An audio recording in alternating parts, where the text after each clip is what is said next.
Hi friends, welcome back our YouTube channel. ಎಲ್ಲರಿಗೂ ನಮಸ್ಕಾರ. ಇವತ್ತಿನ ವಿಷಯ ಏನಪ್ಪ ಅಂದರೆ ದುಡ್ಡು ದುಡ್ಡು ದುಡ್ಡು. ದೊಡ್ಡವರು ಒಂದು ಮಾತು ಹೇಳ್ತಿದ್ರು ಹಿಂದಿನ ಕಾಲದಲ್ಲಿ, ಕೆರೆಯ ನೀರನ್ನು ಕೆರೆಗೆ ಚೆಲ್ಲಿ. ಅಂದರೆ ದುಡ್ಡು ಇರೋರಿಗೆ ದುಡ್ಡು ಸೇರುತ್ತೆ, ಆದರೆ ತುಂಬ ಕಷ್ಟಪಡ್ತಾರಲ್ಲ ಅವ್ರಿಗೆ ಒಳ್ಳೇದಾಗತ್ತೆ, ಆದರೆ ಬಟ್ ನಿಧಾನ ಆಗತ್ತೆ. ಯಾಕಪ್ಪ ಈ ವಿಷಯ ಮಾತಾಡ್ತಾ ಇದ್ದೀನಿ ಅಂದರೆ, ಇವಾಗಿನ ಜನ್ರೇಷನ್ನಲ್ಲಿ ಆ ಥರ ನಡೀತಾ ಇದೆ. ಅದರದ್ದು ಸತ್ಯ ಮಾತಾಡಬೇಕು ಅಂತ ಅನಿಸ್ತು ನನಗೆ. ಅದ್ರ ಬಗ್ಗೆ ಮಾತಾಡ್ತಾ ಇದ್ದೀನಿ. ಏನಪ್ಪ ಅಂದರೆ, ಜನ ಒಳ್ಳೆಯವ್ರನ್ನ ಬೇಗ ಗುರುತಿಸಲ್ಲ. ಯಾವುದ್ರಲ್ಲೇ ಆಗಲಿ, ಪ್ರತಿಯೊಂದು ಈಗ ಎಕ್ಸಾಂಪಲ್ಲು ಒಂದು ರೀಲ್ಸ್ ಇರ್ಬೋದು, ಇಲ್ಲ ಬೇರೆ ಥರ ಕೆಲಸ ಮಾಡೋ ಥರ ಇರ್ಬೋದು, ಇಲ್ಲ ಅವ್ರ ಟ್ಯಾಲೆಂಟಲ್ಲಿ ಆಗ್ಬೋದು. ಟ್ಯಾಲೆಂಟ್ ಇರುತ್ತೆ, ಬಟ್ ಅವ್ರಿಗೆ ಅವಕಾಶ ಸಿಕ್ಕಲ್ಲ. ಯಾಕಪ್ಪ ಅಂದರೆ, ಜನ ಬೇಗ ಅವ್ರನ್ನ ಗುರ್ತು ಮಾಡೋದಿಲ್ಲ. ಈಗ ಅವರಲ್ಲಿ ಏನೋ ಒಂದು ಟ್ಯಾಲೆಂಟ್ ಇದೆ, ನೋಡೋಣ ಇವ್ರನ್ನ ಬೆಳೆಸೋಣ ಅಂತ ಬೇಗ ಮುಂದೆ ಬರೋಲ್ಲ.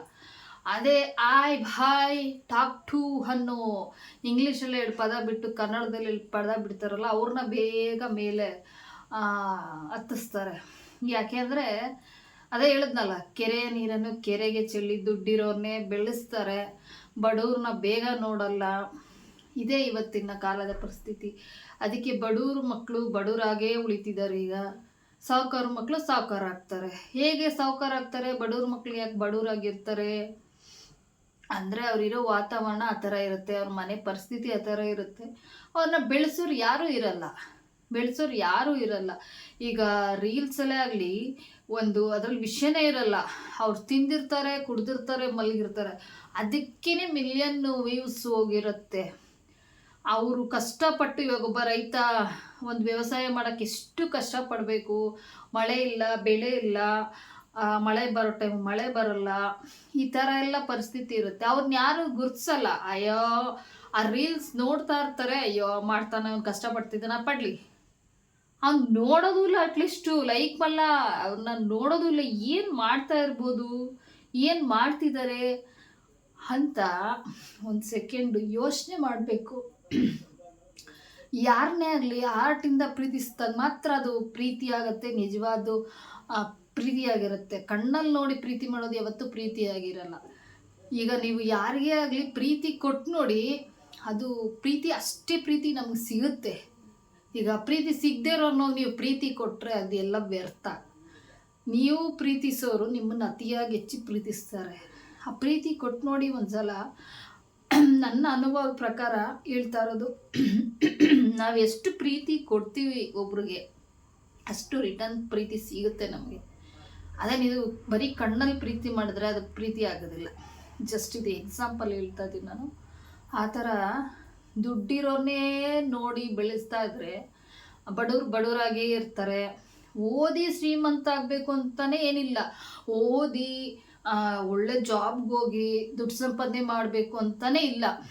ಬಡವರಾಗಿದ್ರು ಅವ್ರ ಟ್ಯಾಲೆಂಟಲ್ಲೂ ಕೆಲವರು, ಎಷ್ಟೊಂದು ಜನ ಬುದ್ಧಿವಂತಿಕೆಯಿಂದ ಎಷ್ಟು ಜನ ಒಳ್ಳೊಳ್ಳೆ ಜಾಬ್ ಮಾಡಿ, ಓದದೇ ಇರೋರು ಆ್ಯಕ್ಚುಲಿ ನಿಜವಾಗ್ಲೂ ಜಾಬ್ ಮಾಡಿಲ್ಲ. ಅವ್ರು ಜಾಬ್ಗಿಂತ ಹೆಚ್ಚಾಗಿ ಓನ್ ಬಿಸ್ನೆಸ್ಸು, ಸ್ವಂತ ಒಂದು ಕೆಲಸ ಮಾಡಿ ಬೆಳೆದಿರೋದವರು.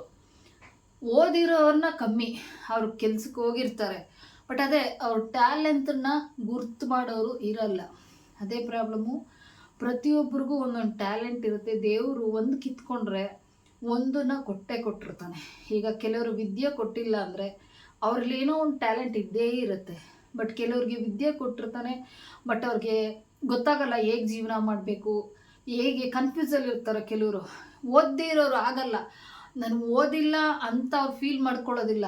ನನಗೆ ಓದದೇ ಇರೋರಿಗೆ ಬದುಕೋದಕ್ಕೆ ಅಟಾಚಲ ಇರುತ್ತೆ. ನಾನು ಓದಿಲ್ಲ, ನನ್ನ ಜೀವನದಲ್ಲಿ ಏನಾದರೂ ಸಾಧನೆ ಮಾಡಬೇಕು ಅಂತೇಳಿ ಅವ್ರು ಸಾಧನೆ ಮಾಡಿ ಖಂಡಿತ ಮೇಲೆ ಬಂದೇ ಬರ್ತಾರೆ ಒಂದಲ್ಲ ಒಂದಿನ. ಆದರೆ ಸ್ವಲ್ಪ ನಿಧಾನ ಆಗುತ್ತೆ. ಯಾಕೆ ನಿಧಾನ ಆಗುತ್ತಪ್ಪ ಅಂದರೆ, ದೇವರು ಒಳ್ಳೆಯವ್ರನ್ನ ತುಂಬ ಎಂಡಿಂಗಲ್ಲಿ ಕೈ ಹಿಡಿತಾನೆ, ಕೆಟ್ಟವ್ರಿಗಾಗಲ್ಲ. ಬೇಗ ಕೈ ಹಿಡಿದು ಬೇಗ ಕೈ ಬಿಟ್ಬಿಡ್ತಾನೆ. ಆ ಎಂಡಿಂಗಲ್ಲಿ ಕೈ ಹಿಡಿಯೋದಿದೆಯಲ್ಲ, ಅದು ಶಾಶ್ವತ, ಕೊನೆಯವರೆಗೂ ಉಳ್ಕೊಳ್ಳುತ್ತೆ. ಅದಕ್ಕೆ ಬಡವರು ಕಷ್ಟಪಟ್ಟು ಒಂದಲ್ಲ ಒಂದಿನ ಮೇಲೆ ಬಂದೇ ಬರ್ತಾರೆ ಅವ್ರ ಟ್ಯಾಲೆಂಟಿಂದ. ಅದಕ್ಕೆ ಹೇಳ್ತಾ ಇರೋದು, ನೀವು ಪ್ರೀತಿ ಕೊಡಿ, ಪ್ರೀತಿಸಿ, ಆ ರಿಟರ್ನ್ ಪ್ರೀತಿ ಸಿಗುತ್ತೆ. ಹೊಂದಾಣಿಕೆ, ಯಾವುದೇ ಜಗಳ ಮನೆಯಲ್ಲಾಗಲಿ ಯಾರನ್ನೇ ಆಗಲಿ, ಯಾವುದೇ ಒಂದು ಸಂಬಂಧದ ಬಗ್ಗೆ ನಾನು ಹೇಳ್ತಾ ಇರೋದು. ಒಂದು ಸಂಬಂಧನ ಪ್ರೀತಿಸಿದಾಗ ಮಾತ್ರ ಆ ಪ್ರೀತಿ ರಿಟರ್ನ್ ಸಿಗುತ್ತೆ. ಒಂದು ಸಂಬಂಧ, ನೀವು ಇವಾಗ ಅಕ್ಕ ತಂಗಿ ತಮ್ಮ ಯಾರೇ ಆಗಿರ್ಬೋದು, ಅವ್ರನ್ನ ನೀವು ಪ್ರೀತಿಸಿ ಅವರಿಂದ ಡಬಲ್ ಪ್ರೀತಿ ನಿಮಗೆ ಸಿಗುತ್ತೆ. ನೀವು ನೋಡೋ ರೀತಿ ಯಾವ ಥರ ಇರುತ್ತೆ ಆ ಥರ ನಿಮಗೆ ರಿಟರ್ನ್ ಮತ್ತೆ ಅದು ಸಿಗುತ್ತೆ. ನೀವು ಏನು ಮಾಡ್ತೀರಾ ಅದು ರಿಟರ್ನ್ ನಿಮಗೆ ಇರುತ್ತೆ. ಅದಕ್ಕೆ ಹೇಳ್ತಿರೋದು, ಎಲ್ಲರನ್ನೂ ಪ್ರೀತಿಸಿ, ಎಲ್ಲರಿಗೂ ಗೌರವಿಸಿ, ಯಾರ ಹತ್ರನೂ ಯಾರು ಜಗಳಾಡಕ್ಕೆ ಹೋಗಬೇಡಿ.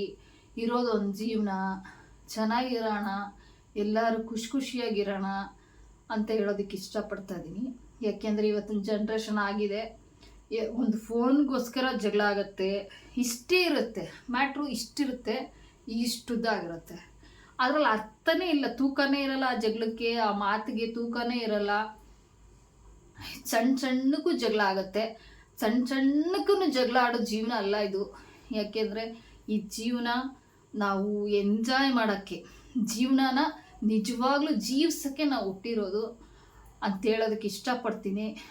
ಮತ್ತೆ ಬೇಕು ಅಂದರೂ ನಮ್ಗೆ ಸಿಕ್ಕಲ್ಲ ಇದು, ಈ ಥರ ತಿನ್ನೋದಕ್ಕೆ. ಎಷ್ಟು ವೆರೈಟಿ ಫುಡ್ಗಳಿದೆ, ಎಷ್ಟು ಥರ ನಾವು ಎಂಜಾಯ್ ಮಾಡೋಕ್ಕೆ, ಒಂದು ಪ್ಲೇಸ್ ನೋಡೋದಾಗಿರಲಿ, ತಿನ್ನೋದಾಗಿರಲಿ, ಎಲ್ಲದಕ್ಕೂ ಒಂದು ಸಿಕ್ಕಿರೋ ಚಾನ್ಸ್ ಅಂದ್ಕೋಬೋದು. ಈ ಚಾನ್ಸ್ನ ಮಿಸ್ ಮಾಡಿಕೊಂಡ್ರೆ ಲೈಫಲ್ಲಿ ಮತ್ತು ನಾವು ಹುಟ್ಟಬೇಕು ಅಂದರೆ ಹುಟ್ಟೋದಿಲ್ಲ. ಏನಾಗಿ ಹುಡ್ತೀವೋ ಇಲ್ಲ ನಮ್ಮ ಜನ್ಮ ಇದೆಯೋ ಇಲ್ವೋ ದೇವ್ರಿಗೆ ಗೊತ್ತಿರುತ್ತೆ. ಅದು ನನ್ನ ಅನಿಸಿಕೆ ಪ್ರಕಾರ ಇರೋದೊಂದು ಜೀವನನ ಚೆನ್ನಾಗಿ ಎಂಜಾಯ್ ಮಾಡಿ ಖುಷಿಯಾಗೆ ಜೀವನ ಕಳಿಬೇಕು ಅಂತ ನನ್ನ ಒಂದು ಮನದಾಳದ ಮಾತು. ನಿಮಗೆ ಇಷ್ಟ ಆದರೆ ಕೆಲವರು ಜೀವನನ ಎಲ್ಲರ ಜೊತೆಗೂ ಖುಷಿಯಾಗಿ ಇರೋದಕ್ಕೆ ಟ್ರೈ ಮಾಡಿ. ಆದಷ್ಟು ಕೋಪ ದ್ವೇಷ ಬೇಡ, ಎಲ್ಲರೂ ಖುಷಿಯಾಗಿರಿ. ನಮಸ್ಕಾರ.